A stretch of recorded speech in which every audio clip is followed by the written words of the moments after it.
Hi guys, today we're going to be talking about crystal structure, coordination number, coordination polyhedra, Pauling's rules, chemical bonds, and ionic substitution. So like I mentioned, we're going to be talking about crystal systems, Miller indices, HM notation, and all of that in the upcoming videos, but this video is critical for understanding the building blocks of minerals, which are atoms and ions. We can see here on this slide the most common elements in minerals and their ionic state that they are typically in while they're in those minerals. So let's look at this list of common ions. These include hydrogen, lithium, beryllium, boron, carbon, the oxygen anion rather than cation, the fluorine anion rather than cation, sodium, magnesium, aluminum, silicon, phosphorus, sulfur in two different ionic states is really common, chlorine anion, not cation, potassium, calcium, titanium, chromium, manganese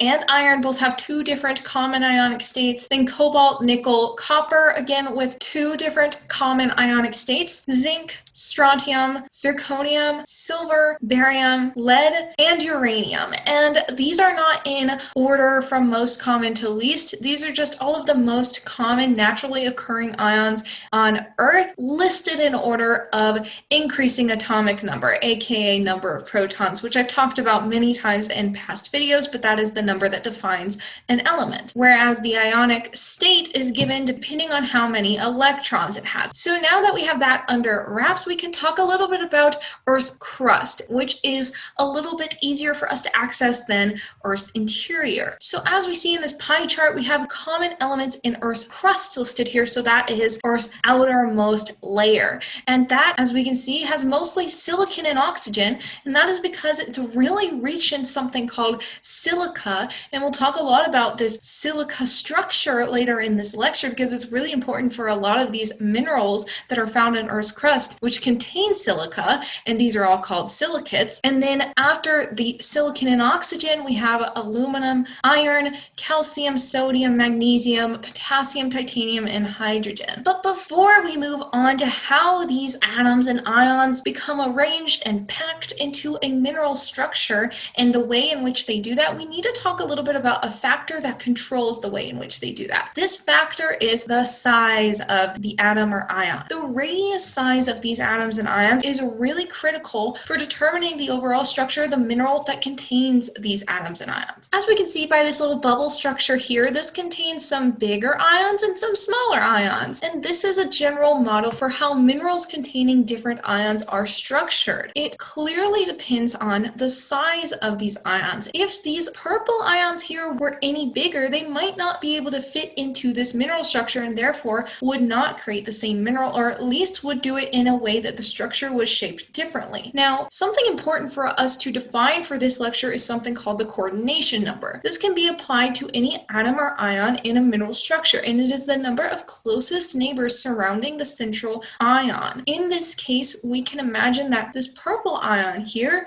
has 1, 2, 3, 4 closest neighbors, but also one that would go here in front that's cut off currently, and then one, that green part in the back there, one back there. So that is 5, 6 closest neighbors, and that means its coordination number is 6. And we'll talk about what that means later for crystal structure and classification, but basically a general rule of thumb to remember here is that cationic radii sizes increase with an increasing coordination number. This is because the size of the central atom or ion is influenced by the space provided by its surrounding ions or its neighbors. And some common ions and their common sizes are listed here. Here we can see a chart with oxygen size, which is around 1.4 angstroms in radius size. And then we have all of these other common cations listed here, similar to the ones we listed on the previous slides. And these include things like potassium, which is relatively big with a radius size of 1.37 angstroms. Then we have sodium with 0.99, calcium with around 1, iron around 0.63, and many more that also,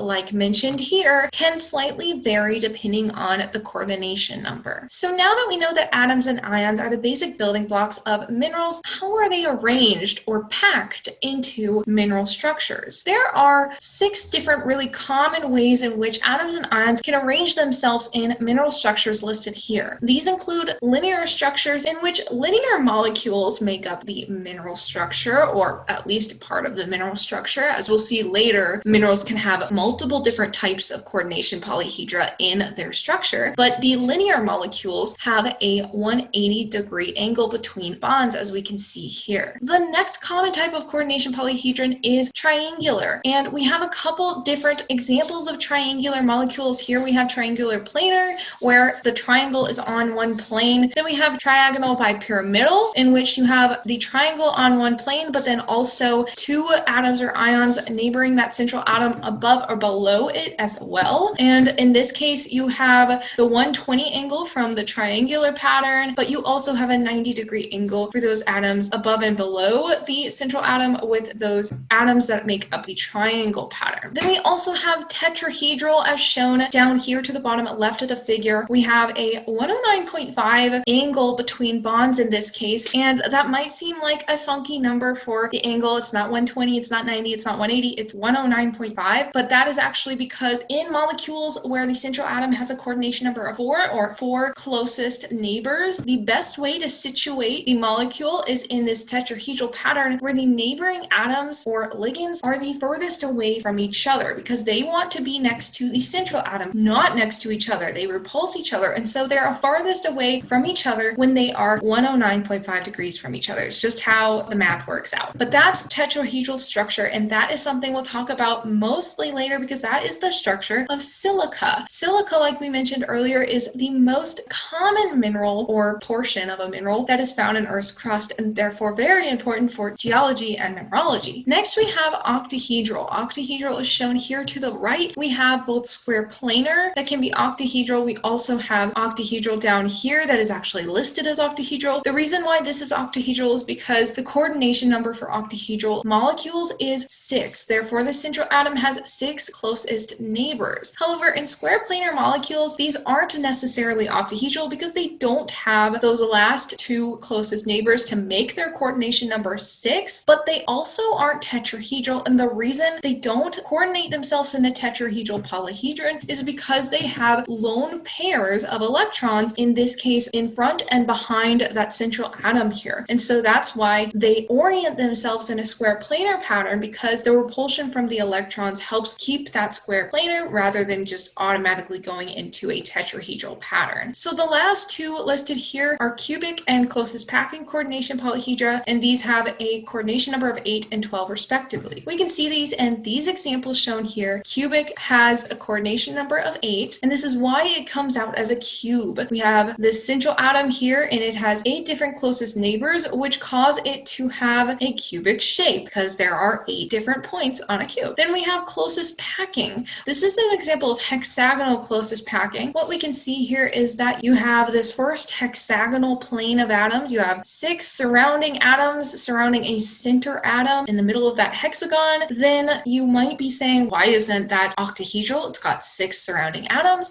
but it's also surrounded by these 3 down here, and theoretically 3 that would be in a sheet above it as well. As we can see, this pattern repeats in the crystal structure. Therefore, you have 6 surrounding the central atom here, then you have 3 below it and 3 above it. That would be 6 plus 3 is 9 plus another 3 is 12. That is 12 coordination number. That is closest packing. So here I just wanted to show some of these common coordination polyhedron types within their shapes that they would create in a mineral structure. And so what we have here is this first one to the left has 4 different closest neighbors. So that would be a 4 coordination number for the central atom, and that would be tetrahedral. And as we can see, this makes this pyramid-like shape. And so we'll see that that shape plays a big role for tetrahedral minerals and their crystal structures that they would create in the next slide when we go over silicate structures. Then we have this next one over here, which has 1, 2, 3, 4, 5, 6, 7, 8 coordination number. Therefore, it is cubic, and it also makes a cube structure like we already mentioned on the previous slide. Then we have over here 1, 2, 3, 4, 5, 6 closest neighbors, and this is a coordination number of 6, therefore octahedral, which creates this double pyramid or rhombus-like structure here,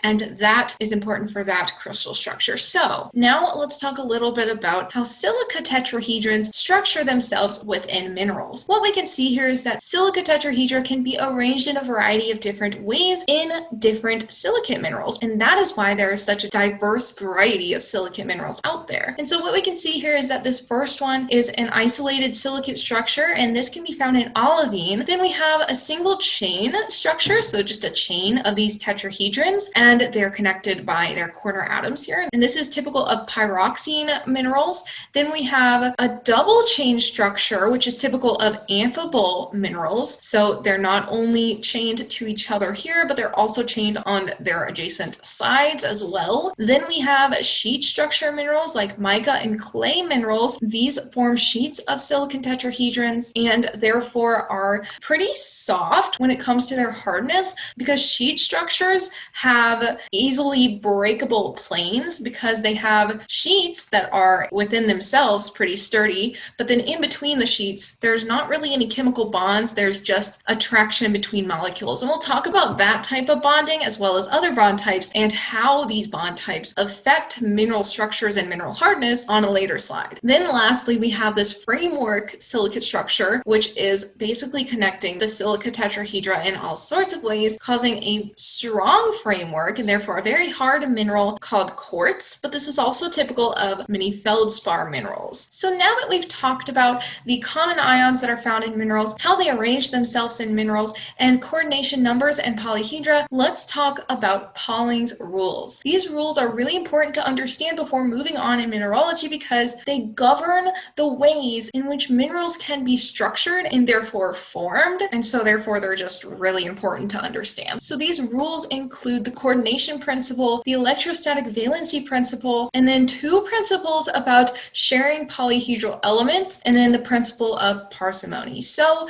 let's start with the first one. The first one is the coordination principle. The coordination principle states that cationic coordination numbers are determined by the ratio of cation to anion radii, and it also states that cation-anion distances are equal to the sum of their effective radii. So something important that this determines, as shown here, is stability of a coordination polyhedron based on cation to anion ratio. What we see is that if the cation is too small compared to the anions, it can be an unstable structure. Then we also have the limit of minimum size for that cation in order for that structure to be stable with those specific anions. And then you also have a more stable structure in which a larger cation is placed in that structure. Obviously, this can go either way. It can be too large, it can be too small. Size matters. I didn't mean it to sound like that. Let me be more clear. Size matters in mineral structures. So with this knowledge, we are able to set limits for cation to anion ratios depending on coordination polyhedron. What I mean by this is shown in this figure to the right here. What we see here is that depending on the coordination number and geometry type, we can see that the ratio of cation to anion radius is limited to something in this range in order for this type of structure with the coordination number of 3 to be stable. Then you also have limits for tetrahedra, then again for octahedra, cubic structures, and closest packing patterns. In the case of closest packing, you need a cation to anion ratio of 1 in order for the closest packing pattern to be a stable structure for those cations and anions. Therefore, they have to be the same size as one another. Whereas in the other polyhedra, they have a little bit of leeway in terms of that ratio. Pauling's second rule is the electrostatic valency principle. This principle states that the strength of an ionic bond is equal to the ionic charge divided by the coordination number. So we can see how this is calculated in this figure to the bottom right. What we have here is the ionic charge divided by the coordination number, which in this case, silica is the center atom that has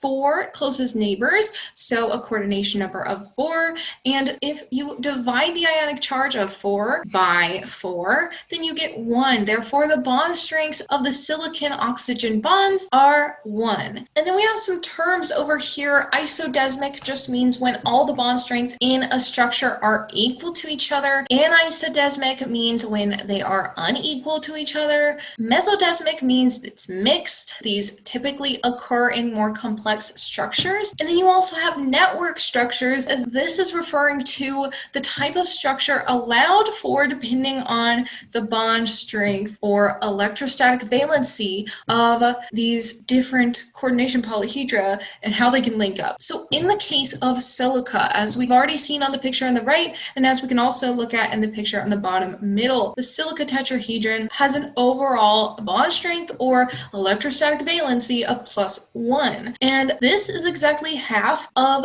the charge or valency on an oxygen atom of -2 charge. And because of this, a silica tetrahedron can link up with another one through an oxygen bridge because its EV or electrostatic valency of -1 balances out that of the tetrahedrons themselves, which is +1. And so this linking up of different tetrahedra and therefore creating these big structures, those are called network structures, and that's allowed for by this electrostatic valency principle. And then because these silica tetrahedra can link up like this and make network structures, they can create extensive sheet structures and chain structures in different silicate minerals. There are, however, exceptions to the electrostatic valency principle, and I just want to briefly mention this with this image down here to the bottom right. Your valence or charge divided by the coordination number don't always end up equaling your bond strength, but it's the general principle to go by. Next, we have the third principle. This principle is the first of the sharing of polyhedral elements principles,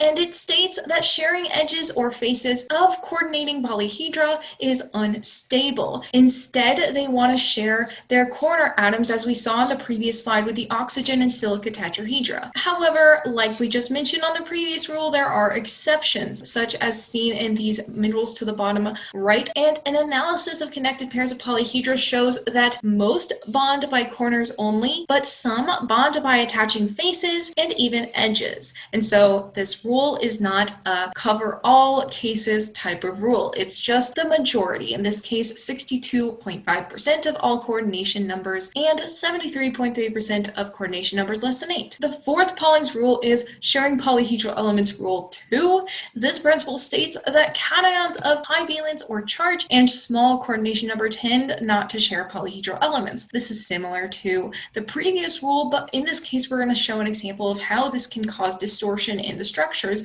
that are sharing their polyhedral elements. In this case, in this right picture, we see that two tetrahedrons are next to each other and they have a cation of small coordination number, just 4, and high valence or charge based on what the rule states. And as these approach each other to share an edge, they are becoming distorted. Basically, the edge shortens and the tetrahedra elongate away from each other to allow the largest distance they can between central cations because of the repulsion between these central ions. So these types of structures are just typically unstable, and that is why they typically don't happen. However, like the rest of the examples we've given, there are always exceptions. In this case, we have polyhedra with iron and sodium cations sharing polyhedral elements. Moving on to Pauling's Rule 5. This is the principle of parsimony, and this principle states that the number of different types of constituents in a crystal tends to be small. This is just simplicity. Simplicity seems to be common, which is nice for us. There are complex structures, and we'll talk about those in the exceptions, but basically cations can be substituted into the central ion position, but minerals have a limited number of cationic and anionic sites that can occur for. And we'll talk more about substitutions, also known as solid solution, in the last slide of this lecture. But like we've mentioned, there's always exceptions to this rule. What we see is that we have about 70% of structures that actually fulfill this rule and about 30% that don't. So exceptions include mineral structures such as those shown here on the bottom right. So now I want to talk a little bit about forces that hold crystals together in their structure. So how does this work? Well, this works by chemical bonds, but we're going to be talking about bonds on the next slide. Before we get to that, I do need to talk a little bit about electron configuration before we can really understand bonds and types of chemical bonds. So in this slide, we see that electron configurations for atoms or ions depend on some some important numbers. These numbers are the principal quantum number, or N, aka the number of electron shells or valence shells that an atom or ion has, and then also the angular momentum quantum number, or L, which is basically N minus 1, and this number specifies subshells, and these are designated with specific notations. When you talk about, for example, orbitals, we have S, P, D, F, and so on, and these orbitals are denoted by L0, 1, 2, 3, etc. And this is kind of getting into more chemistry, subshell orbital talk, which I won't go too much in depth on, but it is what basically this angular momentum number is based on, is the subshells. N is the shells. M, the magnetic quantum number, or at least ML, is basically the range of negative to positive L values. So if you have L equals 0 or the 0 subshell, you have ML equals 0, or the magnetic quantum number also equals 0. Whereas if you have L equals 1, you can have ML equals -1, 0, and +1. Therefore, denoting the fact that L equals 0 only can have one orbital, aka the S orbital, and L equals 1 subshell contains 3 different orbitals, and then the L equals 2 or D subshell can have, what is it, -2, -1, 0, and +1, +2, that's 5? Yeah, 5 orbitals, and so on for the L and M values. Then you have the MS, which is the spin quantum number, and that is either +1/2 or -1/2, but we're not going to be talking about that today. That is for another lecture. So the way in which these shells hold valence electrons and the amount of valence electrons that are available for a certain ion or atom is very important when it comes to chemical bonding and how ions and atoms can be structured together into molecules and then repeated into bigger structures of crystals and minerals. So what we can see in this slide is different types of chemical bonds. These include 4 main types we'll talk about that are important for mineralogy. This is covalent bonds, which are bonds in which the atoms share electrons, have high bond strengths, therefore high hardness, and an example of this is carbon bonds in diamond. Then we also have ionic bonds shown in this first panel here, and these types of bonds have ions that exchange electrons rather than sharing them, where one ion is like, hey, I really don't want this, you can have it, and the other's like, I'll take that, thank you, and then for the rest of their lives they stay next to each other because of that ionic attraction. Then we have metallic bonds, in which it gets a little funky. Basically in metallic bonds the electrons are being drifted between the cations rather than shared or exchanged between 2 atoms, and this is the cause of low hardness, metallic luster, and high specific gravity. An example of this can be seen in a lot of metallic minerals like gold, silver, copper, etc. Then we have van der Waals bonds, or more accurately attractions, and this is where no electrons are actually involved. Instead, you have the attraction between neutral molecules. So these molecules are neutral as a whole, but some residual charge is causing them to be attracted to one another. And these van der Waals forces, or attraction forces, are the cause of very weak bonds between molecules. And these weak bonds between molecules are found in very low hardness minerals, very soft minerals like clays and graphite. To show the example minerals on this slide, we have ionic minerals like halite shown here in this structure. We have covalent minerals like diamond shown here, where you have these carbon atoms covalently bonded with each other in a very hard and strong mineral, making diamond the most hard and strong mineral. Then we have gold shown here as our example of metallic bonding, in which case the gold atoms are bonded by metallic bonds, therefore the electrons between those atoms are kind of drifting around the entire molecule. Then we have an example of van der Waals bonding bonding shown by graphite here, where we have these sheet structures of carbon. So same atom as diamond, but much softer, because instead of a framework structure, you have a sheet structure where there are strong carbon sheets, but in between those sheets, very weak van der Waals forces. So the strongest type of bond, covalent, in the sheets, and then between the sheets, the weakest type of bond, the van der Waals bonds. And that is why that mineral is much softer than diamond. Lastly, I want to discuss very briefly atomic substitution. Atomic substitution, or ionic substitution, can also be called solid solution, and this depends on four main factors, including relative sizes of atoms and ions involved. For example, shown here we have this calcite mineral that has a structure that contains calcium cations and carbonate anions, which is just CO3 that I'm not showing here, but basically it necessitates the need for a +2 calcium cations in the cation sites for this calcite mineral. However, this calcium cation has a similar radius size to manganese, and therefore manganese can substitute in place for the calcium cation in calcite minerals because it has a close ion radius size. However, strontium, which can also substitute for that cation size, has a similar size to calcium ions, but it's more different in size to calcium than manganese is. Therefore, manganese will substitute for calcium and calcite much more often than strontium will. However, it also has to do with electric charges. This is why the manganese and strontium work to substitute in for calcium, because they are +2 in their charge. If you have, for example, sodium wanting to go into the calcite structure, it probably won't be able to because it's +1, not +2 in its ionic state. You also have temperature that plays a large role in these ionic substitutions, as shown by the Bowen's reaction series, for example. Depending on the temperature as magma cools, you will get different minerals forming because you're getting different ions becoming stable in different structures. Additionally, you can have low temperature systems in which this takes place too. In cold marine environments, some calcitic skeletons, so the same mineral we were just talking about, calcite, can have strontium substitute in for its structure more often than it does so in warmer marine environments. And the last factor that controls this solid solution or substitution phenomenon is availability. Availability of the atoms or ions is super important, because if you just don't have any of those atoms around, how are they going to substitute in for the crystal structure? And the example we have for this is at mid-ocean ridges, or where two oceanic plates are pulling apart and new magma is coming up from the Earth's interior, forming new crust. What happens at these mid-ocean ridges is that seawater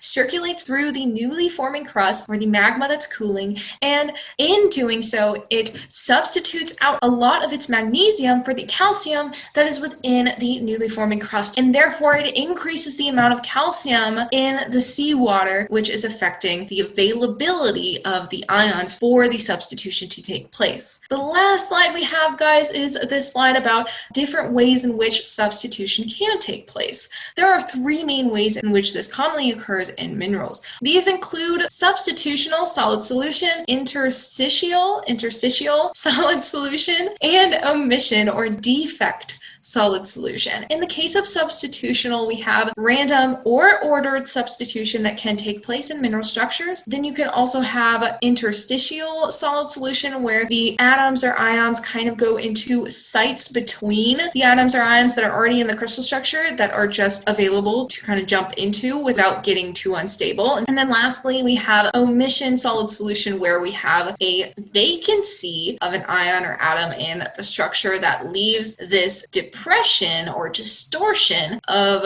atoms or ions that is then called a defect in the mineral structure. So that is all I have for you guys for this video. Do I have words?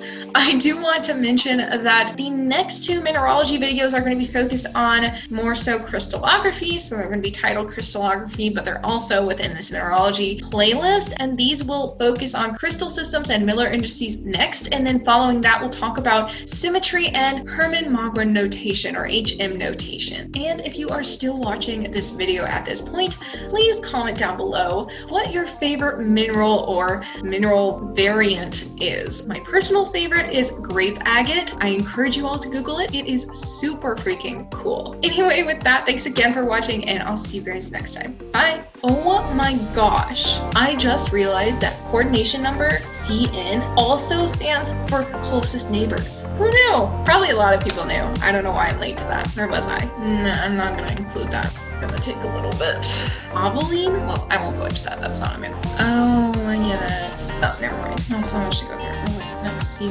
That was a bad explanation. Residual. Wow, that light just changed. Interstitial? Inster? Ah, I suck at saying this word. I feel like I'm losing my voice. Woo, that was a long one.